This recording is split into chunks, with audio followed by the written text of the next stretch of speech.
Welcome to Sweet Life Beat Life. We hope this video helps. In this video, I will explain how to play Apex Legends in third person. This unique perspective is primarily found within the firing range, offering a distinct way to experience the game. It allows you to view your chosen legend from an over-the-shoulder angle, which is perfect for appreciating character details and movement. While not available in standard matches, it provides a valuable training environment to hone your skills and see your legend in action. Activating third-person view is quite simple and takes only a few moments. First, from the main game menu, choose the firing range to begin your training session. Once you have loaded into the range, open your in-game settings. Look for the Customize Range option, and within that menu, you will find a clear toggle to switch third-person view to on.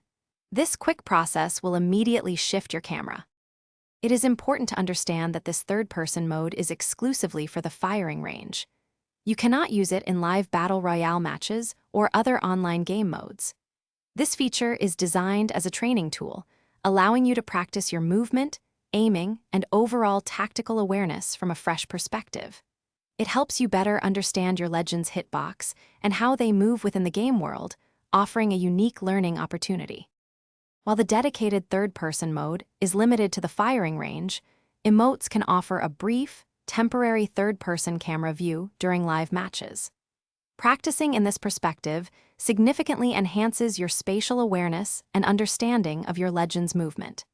It is also a fantastic way to appreciate your character's skins and animations, or to capture unique content. This mode provides a valuable learning experience and a different way to engage with your favorite legends.